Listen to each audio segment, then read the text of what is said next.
You ask Tiger to solve. This deals with linear equations with one unknown. The final result is t equals 10. Let's solve it step by step. Simplify the expression. Expand the parentheses. Simplify the arithmetic.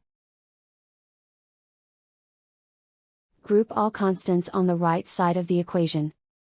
Add 16 to both sides. Simplify the arithmetic.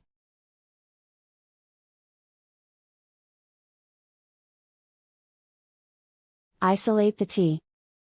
Divide both sides by 2. Simplify the fraction. Find the greatest common factor of the numerator and denominator. Factor out and cancel the greatest common factor.